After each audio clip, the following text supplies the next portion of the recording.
Okay, हम start करते हैं जियोलॉजी का सेक्शन है। ओके,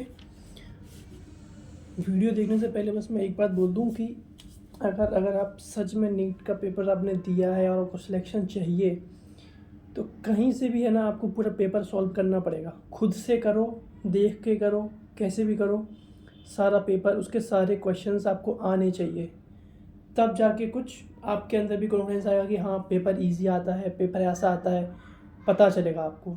ठीक है, बस इतना ही बोलूँगा मैं। सारे सॉल्यूशन, फिजिक्स, केमिस्ट्री, बायो, सब कुछ, सारे क्वेश्चंस जितने भी हैं सब आपको देखे हुए होने चाहिए, आपने खुद से सॉल्व किए होने चाहिए, चाहे वो देख के करो या फिर बिना देखे सॉल्व करो। आपको वो सारे गो थ्रू होने चाहिए एक बार, सारे के सारे क्वेश्चंस। ओके, हम स्टार्ट करते हैं। जैसे कि देखिए 151 पे हम देखते हैं ना, मैज द लिस्ट। तो डिजीज़ दिए हैं, कॉजेटिव ऑर्गेनिज्म दिए हैं उसके। सबसे पहले टाइफाइड, सल्मोनेला टाइफी जो कि एक बैक्टीरिया है। तो ए का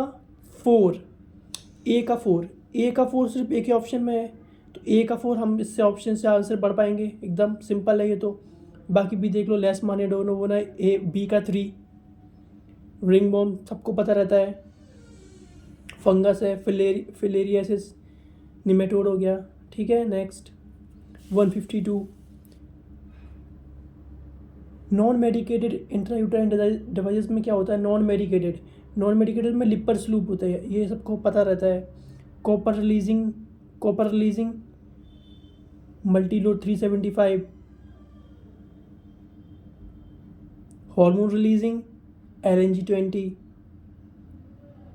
इम्प्लांट प्रोजेस्टोजेंस। सिंपल, अभी देखो ए का 3, बी का 1, सी का 4, डी का 2। नेक्स्ट, द प्रेजेंस और absence of hymen is not a reliable indicator of virginity. Yes, ये NCERT की लाइन है, एकदम सही है ये। The hymen is store during the first quite only गलत। हॉर्स राइडिंग, स्पोर्ट्स एक्टिविटी, उसके कारण से भी हो सकता है। तो statement 1 is true but statement 2 is false. Next, in both sexes of cockroach a pair of jointed filamentous structure called anal cerci are present। तो एनल सर्काई कहाँ प्रेजेंट होते हैं, वो होता है 10th सेगमेंट में। ओके, सिंपल था, पढ़ा है तो एकदम से समझ में आ जाएगा आपको भी। अब देखिए पोन्स, तो पोन्स का connect different regions of the brain, connect different regions of the brain. तो ए का 3 और ए का 3 एक भी ऑप्शन में भी नहीं है, ये सिर्फ इसमें दिया है, तो हम एक देख के हम बाकी भी पढ़ सकते हैं अपना टाइम सेव करके। हम ज़रूरी नहीं है हम सारा कुछ पढ़े, हमें ये आता है तो हम कर सकते हैं। और दूसरा चीज़ सेरिबेलम जो एकदम सबको पता रहता है कि बैलेंस मेंटेन करता है बॉडी का। जब हम अल्कोहल ड्रिंक करते हैं तो हमारा सेरिबेलम अफेक्ट होता है, तभी हम बैलेंस अपना मेंटेन नहीं रख पाते।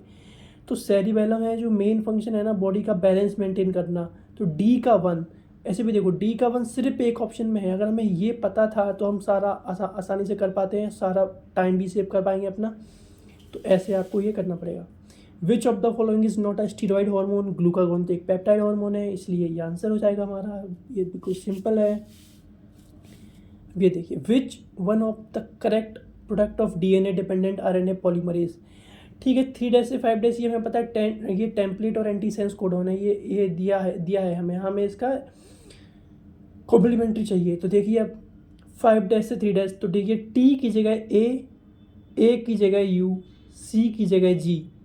ठीक है, तो AUG हमने यहाँ से 3 बेस के कॉम्प्लीमेंट्री यहाँ से देखे पहले, तो हमें AUG 1 और 3 में मिला, 4 में भी है। ओके, अब हम थोड़ा आगे बढ़ेंगे तो लास्ट से चेक करते हैं, लास्ट के 3 चेक करते हैं।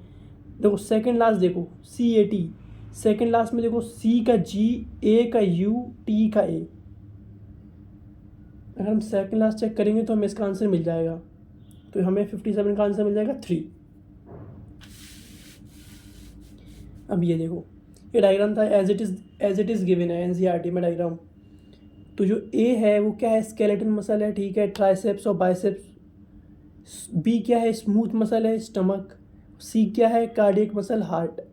देखो इनवॉलेंट्री मसल नोज टिप तो वॉलेंट्री होती है, इसलिए गलत हो गया। और यहाँ पे सी में हार्ट लिखा है, स्मूथ मसल्स नहीं है, वो कार्डियक मसल है। ठीक है, इसमें देखिए स्मूथ मसल टोज नहीं, बिल्कुल नहीं, ये भी गलत हो गया, ऐसे हमें पता चल गया। Following are the stages of cell division. Okay, हमें इसको सीक्वेंस में करना है, ये बहुत सिंपल है। पहले जी बनाएगा, फिर सिंथेसिस फेज, फिर G2 फेज, फिर कैरियोकाइनेसिस एंड देन साइटोकाइनेसिस। तो ये भी सिंपल था। Which of the following is an auto immune disorder. Auto immune disorder क्या है? माइसीनिया ग्रेविस, इसमें जो रिसेप्टर्स बनते हैं, एंटीबॉडीज़ बनती हैं, वो एसिटाइलकोलिन के अगेंस्ट बनती हैं। रूमेटॉइड अर्थराइटिस के अगेंस्ट जो है साइनोवियल मेम्ब्रेन के अगेंस्ट एंटीबॉडी बन जाती हैं। गाउट एक ये ऑटो इम्यून डिसऑर्डर नहीं है, इसमें तो क्रिस्टल्स वो होते हैं, वो क्रिस्टल्स बनते हैं इसमें गाउट में। तो मस्कुलर डिस्ट्रोफी ये जेनेटिक डिसऑर्डर है, ये भी नहीं है। SLE ये हमने भले ही नहीं पढ़ा हो, बट हमें पता है कि जो मस्कुलर डिस्ट्रोफी है वो ऑटो इम्यून डिसऑर्डर नहीं है। तो डी गलत। C गाउट भी नहीं है, तो C गलत, बचा ऑप्शन 4, ये हमारा आंसर जाएगा। ऐसे हमें इसको करना था टैकल। अब देखिए लाइपेज क्या है। लाइपेज लिपिड है, लिपिड में कौन से बॉन्ड होते हैं? Ester bond. ए का टू सिर्फ एक ही ऑप्शन में है, आगे बढ़ के हम टिक कर देंगे, ये भी सिंपल था। Flipper of penguin and dolphins are, ये एनालॉगस ऑर्गन्स हैं, और एनालॉगस क्या करते हैं? कन्वर्जेंट एवोल्यूशन करते हैं, इसलिए कन्वर्जेंट एवोल्यूशन हो गया। अब देखो expiratory reserve capacity, functional residual capacity, vital capacity. अगर पता हो कि वाइटल कैपेसिटी क्या है, वाइटल कैपेसिटी क्या होता है? IRV, TV और ERV, ये होता है वाइटल कैपेसिटी। तो हमें पता चलेगा कि C का 1 है, और C का 1 सिर्फ एक ही ऑप्शन में दिया है, C का 1। हम ऐसे इसका पता कर सकते हैं। बाकी सिंपल भी है। एक्सपायरेटरी कैपेसिटी अगर तुम्हें देखना हो तो एक्सपायरेटरी रिजर्व वॉल्यूम, जो कैपेसिटीज़ होती है ना उनमें टाइडल वॉल्यूम के साथ उनका रिजर्व वॉल्यूम ऐड होता है। जैसे इंस्पायरेटरी कैपेसिटी है तो टाइडल वॉल्यूम के साथ inspiratory capacity, inspiratory reserve volume उसमें ऐड हो जाएगा। हम ऐसे इसको देख सकते हैं, इसको याद भी करेंगे। अब देखो 165 given below are some stages of the human evolution, ये सब स्टेजेस दिए हैं। अब हमें पास्ट टू रिसेंट इसको सेलेक्ट करना है। पास्ट टू रिसेंट, अगर इसी क्वेश्चन में लिखा होता है रिसेंट टू पास्ट, है ना, तो हम मॉडर्न से ओल्ड की तरफ जाते हैं, पर यहाँ लिखा है पास्ट टू रिसेंट, तो सबसे जो ओल्डेस्ट है हम उसको पहले करेंगे। तो ये देखना होता है कि एग्जाम में वो क्या पूछ रहा है, पास्ट टू रिसेंट या रिसेंट टू पास्ट, ये हमें देखना पड़ता है। तो ए हो गया होमो हेवेलिस, बी हो गया होमो हेवेलिस, ठीक है। फिर आ गया हमारा होमो इरेक्टस, डी। फिर आ गया हमारा सी, होमो निएंडरथल। फिर होमो सैपियन। देखो होमो सैपियन हम खुद को बोलते हैं होमो सैपियन है, तो सबसे ज़्यादा मॉडर्न तो हम ही होंगे देखा जाए तो बी सबसे आखिरी में आना चाहिए था, तो बी यहाँ पे आ गया। बी इसमें भी था, बट इसमें डी पहले था, हमें ए होमो हेवेलिस हमें पता था, इसलिए हम इसको आगे बढ़ गए। अब ये देखिए following are the stages of pathway for the conduction of an action potential through the heart. Okay, तो हमें इसको अरेंज करना था। तो सबसे पहले ऐसे नोड, फिर AV नोड, फिर AB बंडल, फिर बंडल ब्रांचेस, एंड आखिरी में पुरकिंजे फाइबर। सबसे आखिरी में आता है पुरकिंजे फाइबर। ये एज इट इज़ NCERT में सीक्वेंस है, अगर आप वहाँ से देखते तो आपको एकदम से सिंपल लगता है ये क्वेश्चन, और ये क्वेश्चन सिंपल भी था। Which of the following factors are responsible for the formation of oxyhaemoglobin. Oxyhaemoglobin बनना है एल्वोलाई में, तो क्या चाहिए? ऑक्सी हीमोग्लोबिन ऑक्सीजन चाहिए, तो पार्शियल प्रेशर ऑफ ऑक्सीजन ज़्यादा होना चाहिए, और लेज़र H प्लस कंसनट्रेशन कम होनी चाहिए, CO2 भी कम होनी चाहिए, टेम्परेचर भी कम होना चाहिए। पर वो ऑप्शन में नहीं है, तो हमें बस यही देखना है अभी। High partial pressure of O2 and laser H plus concentration. Okay, अब ये भी देखिए, ये भी एकदम सिंपल है। Choose the correct answer from the option given below. Alpha 1 antitrypsin, ये एम्फाइसमा के लिए होता है, ये एकदम NCERT में है, सबको याद है। A का 3। बी देखिए, और देखो एंजाइम रिप्लेसमेंट थेरेपी ना, ये ADA डेफिशिएंसी में ही होती है बस। अगर हमें D का पता है 2 है, तो D का 2 तो और कहीं भी नहीं है ना। तो इतने सारे सबको पढ़ने की बजाय अगर हमें पता है कि enzyme replacement therapy ADA deficiency में होती है, तो बस D का टिक करके हम फटाफट निकलेंगे और अपना टाइम सेव करेंगे। ठीक है, अब देखिए FSH act on ovarian follicle in female and Leydig cell in male. नहीं, FSH से फीमेल में ऐड करता है, लेडिक सेल के ऊपर तो LH एक्ट करता है, तो इसलिए ये गलत हो गया। Growing ovarian follicle secrete oestrogen in female while interstitial cell secrete androgen in male, ये ठीक है। ठीक है। इंटरस्टिशियल सेल मतलब वो लैडिक सेल्स ही होते हैं। A is false but R is true, ठीक है। अभी डायग्राम को देखिए, ये बाई है ना वो आरओपी है, रोप रेप्लिकेशन ऑफ प्लाज्मिड, इसका फुल फॉर्म भी याद रखना है, ठीक है। प्रोटीन फॉर्मेशन में ये हेल्प करता है। जो एक्स है वो ओ आर आई साइड है, वो कॉपी नंबर को इंक्रीज करने में हेल्प करता है।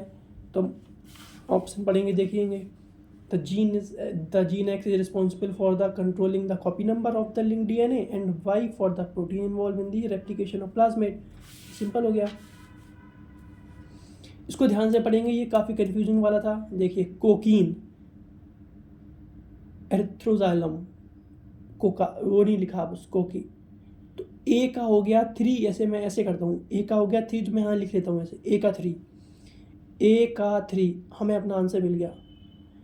बस अब हम बाकी चेक भी नहीं करेंगे ना तो भी चलेगा, हमें एक आता है ना बस। अब बाकी तुम कंफ्यूज होते रहो। मॉर्फिन तो हमें पेपीवर सोमनीफेरम से भी मिलता है, और मॉर्फिन के लिए सेडेटिव पेन किलर भी है, सर्जरी में भी यूज़ करते हैं। बट हमें देखना है ना हमारे ऑप्शंस कैसे सेट हैं, उसके हिसाब से हमें टिक करना है अपना आंसर। तुम्हें आता है क्या, वो उससे मतलब नहीं है, ऑप्शंस कैसे हैं उसके हिसाब से हमें टिक करना है answer. Annelids are true coelomate, सही बात है। पॉरीफेरेंस आर सूडो सीलोमेट, गलत। सूडो सीलोमेट तो एस के एलिमेंट्स होते हैं ना, इसे पॉरीफेरेंस लिखा है, गलत हो गया। एस के एलिमेंट्स आर ए सीलोमेट, गलत। एस के एलिमेंट सूडो सीलोमेट होते हैं तो ये भी गलत।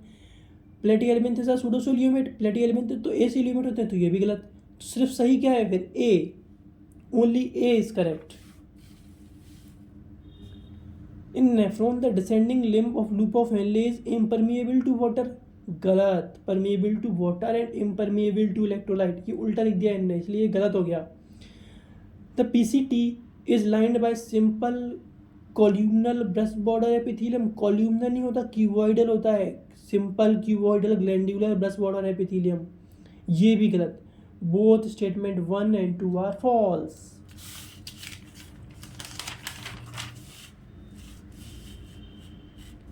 ये भी देखिए सिंपल है। फाइब्रस ज्वाइंट कहाँ होते हैं, स्कल में, they do not allow any movement. A का 3 डायरेक्ट, ए का 3 हमें मिल गया, एक ही ऑप्शन में है। आगे बढ़ेंगे, हम टाइम सेव करेंगे, सारा हम नहीं पढ़ेंगे। बोलते हैं बायोलेंदी है, बायोलेंदी नहीं है। हमें बस देखना पड़ता है कि क्या हमें आंसर मिला और आगे बढ़ो। अब जरूरी नहीं है अब हमें ए का 3 मिल गया, हम बी का गधों की तरह बी का 1 पढ़ रहे हैं, फिर सी के लिए भी पढ़ रहे हैं, डी के लिए भी पढ़ रहे हैं, बस फिर ऐसे तो नहीं होगा ना, ऐसे नहीं करना है। विच of the following is not a natural and which is not a natural और ट्रेडिशनल कंट्रासेप्टिव मेथड, तो क्या नहीं है। लैक्टेशन एमिरो ये तो नेचुरली होता है। क्वाइटस इंटरप्ट ये भी ठीक है। पीरियोडिक एब्सेंटीज ये भी नेचुरल है। तो वॉल्स ये नेचुरल, ये तो ये नेचुरल नहीं है, इसलिए इसका आंसर ये सिंपल क्वेश्चन था। अब देखिए ये मैचिंग थी। रेड्यूला कितने बार आ चुका है एग्जाम में, ये PYQ है, रिपीटेड है। रेड्यूला किस में होता है, ग्रास्पिंग ऑर्गन है, मोलास्क में। बी का 1 मात्र एक में दिया है। बस अगर हमें ये पता है बी का 1 तो ख़त्म, हमें पूरा, हम नहीं पढ़ें तब भी चलेगा, ठीक है ना। एयर ब्लैडर भी देखो, डी। एयर ब्लैडर किसमें होता है, एयर ब्लैडर कॉन्डेक्थिस ऑस्ट्रिक्थिस, इनमें तो होता नहीं है। मोलस्का में, टीनोफोरा में, हेमिकॉर्डेटा में, इनमें तो होता नहीं है। Chondrichthyes Osteichthyes, air bladder Osteichthyes. Next, ये सेंट्रियोल वाला क्वेश्चन एक बार पहले भी रिपीट हो चुका है अभी। Centriole cart wheel organisation, cart wheel pattern, B का 1 देखो, बी का 1 मात्र एक में है, बस सिंपल। अगर हमें ये किया हो गया। जो क्रिस्टा होता है ना वो इनफोल्डिंग होती है, माइटोकॉन्ड्रिया की सर्विस एरिया बढ़ाता है क्रिस्टा, हमें ये भी पता है। सी का 4, बाकी पढ़ना है तो पढ़ सकते हैं पूरा, बट हमें अगर हमारा आंसर मिल गया है तो हम फटाफट आगे बढ़ेंगे। ये देखिए, which of the following statement is incorrect. Bioreactors are use to produce small scale bacteria culture. Small scale नहीं होता, लार्ज स्केल पे हम प्रोड्यूस करते हैं बायोरिएक्टर्स का। इसमें स्मॉल लिख दिया, गलत था, हमें इनकरेक्ट ही चाहिए था, तो हमें अपना इनकरेक्ट वाला मिल गया, हैंस आगे बढ़ेंगे हम। डायाकाइनेसिस क्या होता है, डायाकाइनेसिस मतलब टर्मिनाइजेशन ऑफ काइज़मेटा। अगर हमें ये पता है, ए का 3, ए का 2 टर्मिनाइजेशन ऑफ काइज़मेटा, ए का 2 सिर्फ एक ही ऑप्शन में दिया है। आगे बढ़ेंगे हम। बी देखिए, पैकाइटिन में क्या होता है, appearance of recombination nodule, crossing over हो जाता है, सिंपल है। हमें अपना आंसर मिल गया। कॉमन कोल्ड कैसे होता है? राइनो वायरस से। ए का थ्री कहीं भी नहीं है, मिल गया, आगे बढ़ो। अब गधों की तरह पूरा नहीं पढ़ना है, एक एक स्टेटमेंट लगे हैं पढ़ने के लिए, हमें आंसर भी मिल गया फिर भी। Breast feeding during initial period of the infant growth is recommended by the doctors for bringing a healthy baby. सही है। पैसिव इम्यूनिटी प्रोवाइड करता है उसको। Colostrum contains several antibodies absolutely necessary to develop resistance for the newborn baby. सही बात है। Colostrum में antibody होती है IgA, उसको वो इम्यूनिटी प्रोवाइड करवाती है, रेजिस्टेंस देती है डिजीज के अगेंस्ट। तो बोथ असेसेंट reasons are correct and reason is the correct explanation of A. अब देखिए पेटेरोफाइलम, ए का 3 angelfish, myxine, hagfish, pristis, sawfish. Pristis sawfish तो ये लास्ट ईयर भी आ चुका है, ये PYQ रिपीटेड है। Pristis sawfish, exocoetus, flying fish. Ti plasmid क्या? टीआई प्लाज्मिड क्या कहता है? टीआई का सबको पता है, ट्यूमर इंड्यूसिंग प्लाज्मिड। एकदम simple question. Which of the following component is a fallopian tube? Fallopian tube का कंपोनेंट कौन है? फेलोपियन ट्यूब का देखिए यूट्राइन फंडस कैसे लगता है? वो तो यूट्रस का पार्ट होगा ना, फेलोपियन ट्यूब का पार्ट तो होगा नहीं, तो सिंपल है। ये बहुत ये हर टेस्ट में अंदर मेजर हर जगह आया है। Down syndrome, trisomy of 21st chromosome, A का थ्री मारिए, कहीं नहीं है ए का 3। सारे क्वेश्चंस में द फॉलोइंग, मुश्किल से एक दो ऐसे होंगे जिनमें हमें आगे बढ़ना पड़ेगा, वरना सारे सिंगल हमें अगर उसको पता है तो हम मिल जाएंगे वो। ओके,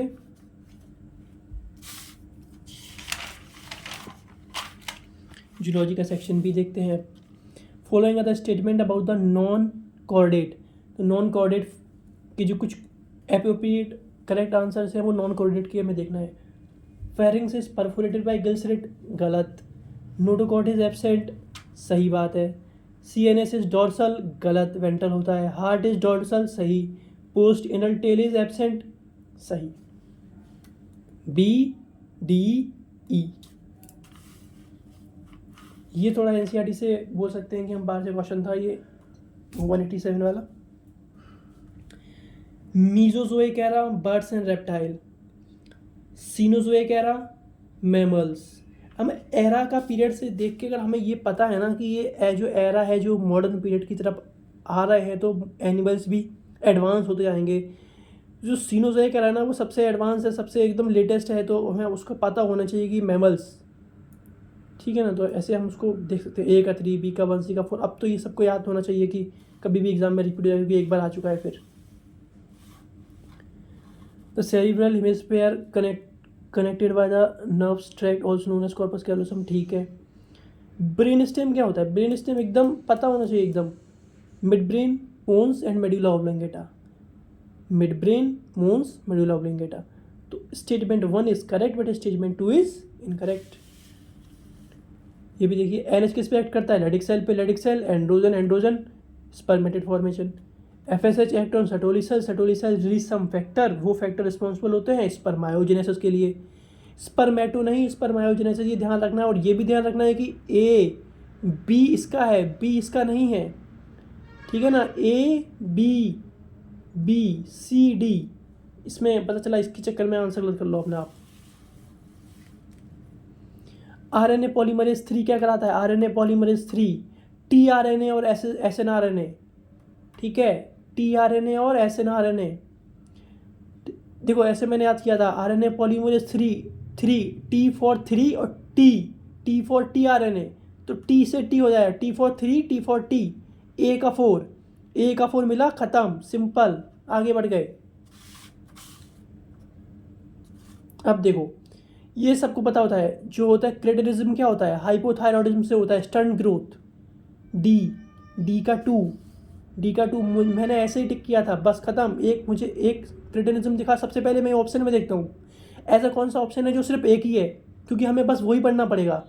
ये थोड़ा चालाकी सीखना पड़ेगी। वो ऑप्शन, सबसे पहले ऑप्शन पर नज़र डालो, ऑप्शन देखो ऐसा कौन सा ऑप्शन जो है जो सिर्फ एक ही है और रिपीट भी नहीं हो रहा है, मतलब हमें उसको देखा आंसर मिल जाएगा, तो वही ऑप्शन सबसे पहले पकड़ो और उसी को पढ़ो। मैंने देखा डी रिपीट नहीं हो रहा, डी, तो सबसे पहले मैंने डी का पढ़ा और डी का मैच निकाला, खत्म। डी का 2। यूनिसेलुलर ग्लैंड्यूलर एपिथेलियम, बिल्कुल goblet cells of alimentary canal, ये तो पता नहीं कितनी बार सर ने बताया होगा क्लास में, माइनर में, मेजर में, हर जगह। Unicellular glandular epithelium goblet cells, A का 3, कहीं नहीं है और ए का 3 एक बार मिला, आंसर हो गया खत्म। Bone marrow is the main lymphoid organ where all blood are including lymphocytes are produce, सही बात है। Both bone marrow and thymus provide the micro environment for the development and maturation of T lymphocyte, बिल्कुल सही है। Both statement 1 and 2 are correct. अब ये देखिए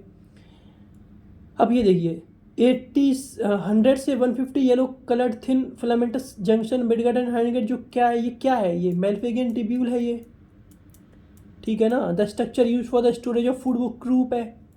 ए का 4 2 में है, ए का 4 2 में है, पर हमने सी का देखा, सी का हमें पता है मेल्फिगियन टिब्यूल है, 100 से 150 येलो होते हैं, 100 से 150 मेल्फिगियन टिब्यूल, हमने आंसर टिक किया, आगे बढ़े।